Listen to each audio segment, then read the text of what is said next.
It's time to dive beneath the surface and into the minds and hearts of your favorite celebrities and pop culture icons. Welcome to Up and Adam. Hey guys, what's up? You're watching Up and Adam. My name's Adam Knoll. And for those of you who don't know me, I'm the guy bringing you guys all the weekly interviews and recaps from your favorite celebrities and pop culture influencers. Today's no different. Today we're back to talk about Brandi Glanville, another Real Housewives of Beverly Hills, or Real Housewife of Beverly Hills, former, whatever you want to call it, has been hospitalized. Before we jump into that, guys, you know how this works. If you haven't already, go ahead, smash that like button, subscribe to my channel, and hit that notification bell because, well, you don't want to miss anything we have coming up. And with that, let's jump right in.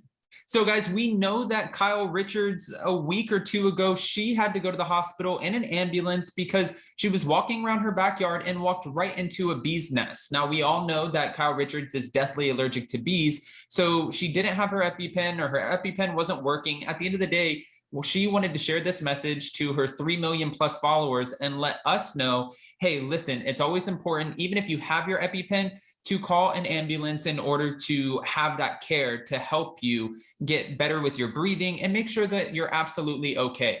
Honestly, our hearts kind of, ripped for Kyle because you don't want to see anybody go through pain and stop breathing. That's terrible. I was reading some of the comments and some weren't the nicest, and I hate to see that. However, at the end of the day, Kyle Richards is now okay, and she has a little bit of, redness and puffiness, and I'm sure after the doctor told her it might take a week or so to go away, hopefully at this point, she's back to normal. Now, she wasn't the only one who experienced some sort of hardship when it came to her health. It was Teddi Mellencamp as well. When we talked about this, Teddi Mellencamp heard her daughter scream in the middle of the night, and she got up and she, went to go check on her daughter, but her vertigo made her fall, and then she busted her lip. It could have been so much worse. So with Teddi, we're also, sending her the best and hoping that she gets well soon, because again, we don't want to see any of our housewives, whether you like them or not, experience any health issues or have something that, like, nobody wants to see anybody go through pain, right? Guys, I need you to agree with me on this one. Now, those aren't the only two housewives. Brandi Glanville has jumped on the train as far as calling an ambulance because, well, something happened to her as well. They don't necessarily know what happened as of yet, but from what they're saying, they think it might have been a spider bite. If you look at her hand, it's completely swollen. I'm not going to just put words out there. This is what was said. Hey guys, I was admitted to the hospital yesterday and I have amazing first responders taking care of me. This is in the caption underneath the photo of her looking at us and showing us her hand. We are not exactly sure what we're dealing with, but we may think or believe that it might be an infected spider bite. They said that, or she said that they have many more tests to run. So they're going to run those tests. And I'm sure as of now, they've probably gotten to the bottom of it. But the good thing is Brandi Glanville is okay. She also posted another photo a few hours later, and the hand that looked like it was all purple, it completely went away. I mean, the swelling was still there a little bit, but it looked like it went down. So whatever they were giving her, it seems like it's working. So that way we get the sassy Brandi to come back on her podcast, join all of us on Instagram, throw her shadiness. She will still be around. That's what we need. Now, again, I was reading some crazy comments when it came to Brandi, and I saw some people who were like, you deserve this. You are one of the most hateful people that I've ever seen on TV. And then I've seen some other ones showing some real love and support. But at the end of the day, we don't want anything but love and support, because imagine if you had a spider bite. Imagine if you had vertigo and you fell and busted your lip on your way to go check on your child. Imagine if you were walking in your backyard and ran into a bee's nest and got swarmed and had to jump in the pool and you're getting stung all over your body. None of this is anything that we would wish on anybody, and it's not anything that we would want ourselves. Now, for Brandi, when it comes to the Real Housewives of Beverly Hills, she has expressed her interest in the show, wishing that she would have actually been a full-time diamond holder again. However, for her, I believe that some of the women wouldn't necessarily be comfortable with that because Brandi Glanville is a loose cannon. She will say and do whatever it takes to get the ratings good, and that was one reason that a lot of people loved her for a little bit of time. However, when you start crossing the bridges of all of the women and you get to a point in these relationships where it's not repairable, that presents a problem. At the end of the day, if the women don't want to film with you, then you're not going to be on the show. And if they don't trust you being around their families and whatever else, they're not going to want to film with you, and production has to make a choice because majority rules. I've also read a lot of comments where people are like, they should have to abide by their contract and they shouldn't have a choice as to who they film with. I completely understand where you guys are coming from, because at the end of the day, you're getting paid buku bucks to film a reality TV show. And at that point, it seems like a very luxurious job, even though things do come out, skeletons do come out of the closet. Like we just saw with Jennifer Aydin, with Margaret Josephs throwing out the fact that her husband, Bill Aydin, from the Real Housewives of New Jersey, had an affair over 10 years ago. And now she has to explain that to her family. These are moments that you unfortunately have to face because you're on the show.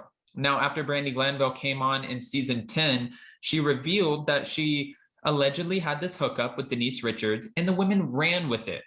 It became one of the main storylines of the show, just like Puppygate, Pantygate, Strippergate, any kind of gate that you can think of. It became the main storyline, and she wasn't even paid that much to be on the show. She wasn't even really a friend of. She just kind of popped on, dropped a bomb, and then the women were doing everything that they could in order to get her in the same scene filming with Denise Richards. However, Denise Richards was not playing that game, and she was not filming with Brandi. She made the conscious decision that she was going to walk away from the show. And then they tried to get her last minute on the reunion. Even though it was a Zoom reunion, they invited Brandi Glanville on to only let her know that morning, hey, sorry, we decided we're going to go in a different direction. We'll still pay you for your time, but we can't have you on the show.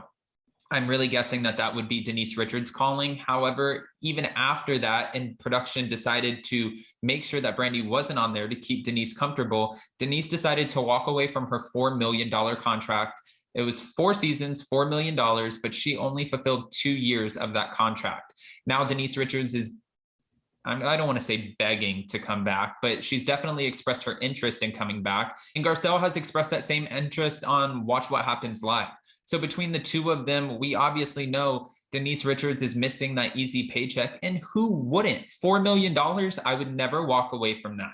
If you want to sit there and try to rip me apart and rip apart my family, and that's the game that we're playing, it's not a game that I would necessarily sign up for, but I would just be like, game on, let's do this. You want to play hardball? Let's play hardball.